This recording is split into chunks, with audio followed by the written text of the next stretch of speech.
سیدہ پاک کا جو خطبہ ہے وہ میں کہہ رہا تھا کہ کہیں بھی اہل بیت اطہار نے نہیں مانگی. اچھا لوگ یہ اعتراض کرتے ہیں کہ علی مشکل کشا ہیں اور یا رسول اللہ صلی اللہ علیہ وسلم مدد، یا رسول اللہ صلی اللہ علیہ وسلم لوگ کہتے ہیں. تو جی وہاں تو مدد ہی ہوئی.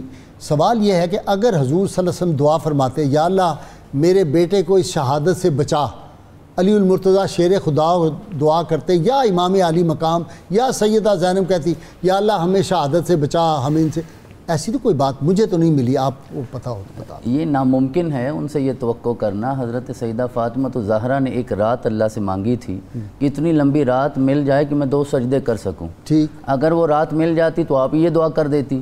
لیکن ایسا کیونکہ ممکن نہیں تھا، یہ ہونا نہیں تھا.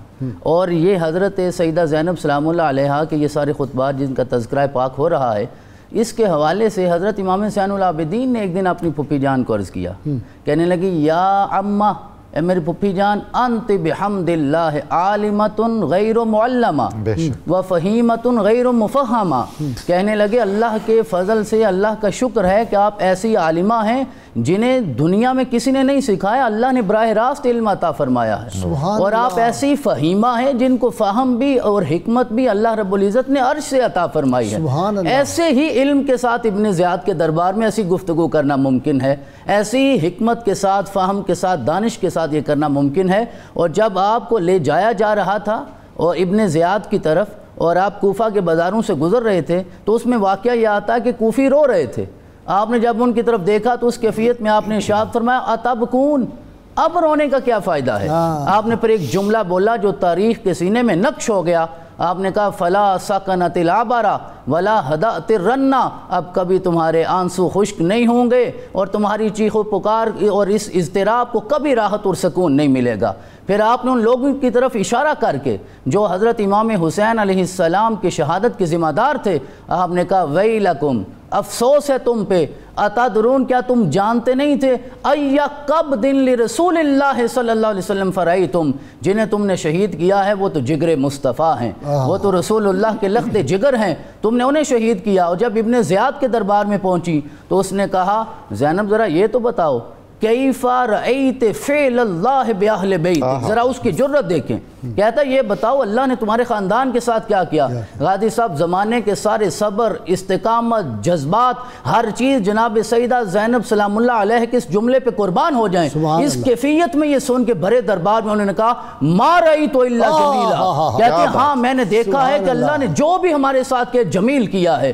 پھر آپ نے ان لوگوں کی طرف اشارہ کر کے کہا وَهَؤُلَاءِ قَوْمٌ كَتَبَ اللَّهُ عَلَيْهِمُ الْقَتْلَ فَبَرَزُوا إِلَى مَضَاجِعِهِمْ. میری زبان سے، زینب کی زبان سے جملہ نکل گیا، کہا یہ لوگ عنقریب اپنی منزلوں تک، اپنے ٹھکانوں تک پہنچیں گے.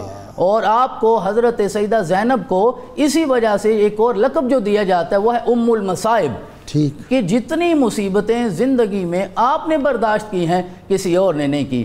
آغاز کہاں سے ہوتا ہے؟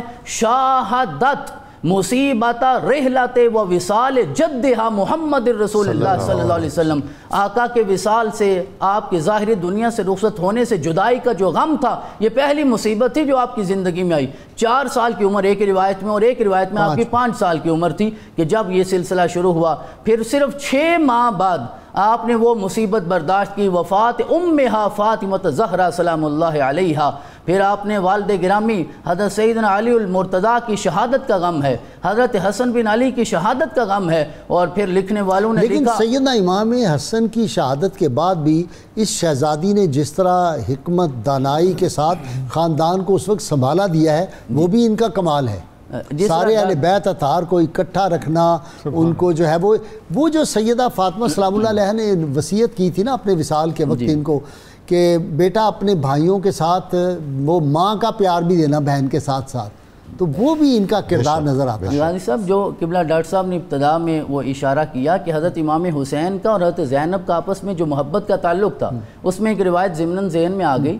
ایک دن حضرت فاطمہ رسول اللہ صلی اللہ علیہ وسلم کی بارگاہ میں حاضر ہوئی اور کہنے لگی ابا حضور ابھی بچپن ہے، حسین کا بھی رسول اللہ کا زمانہ تھا اور زینب کا بھی، لیکن میں نے رسول اللہ کا زمانہ قیامت تک ہے، قیامت تک ظاہراً، میں نے کہا ظاہراً نہیں، کوئی غلط فہمی نہ کسی کو پیدا ہو جائے. بالکل. اب جو تا حشر کا فردہ ہے وہ تنہا تیرا، سبحان اللہ. تو اس سے پہلے کا جو ماضی تھا ہزاروں کا صحیح، اور اب جو تا حشر کا فردہ ہے وہ تنہا تیرا. جی تو جا کے عرض کیا کہ ابا حضور میں یہ دیکھتی ہوں کہ جب بھی حسین گھر میں نہیں ہوتے تو زینب ان کے انتظار میں روتی رہتی ہیں۔ اچھا، یہ علامہ شمس الدین الذہبی نے اپنی تاریخ میں لکھا ہے کہ ہر وقت روتی رہتی، لیکن جب حسین گھر آ جاتے ہیں تو زینب صرف حسین کو دیکھتی رہتی ہے۔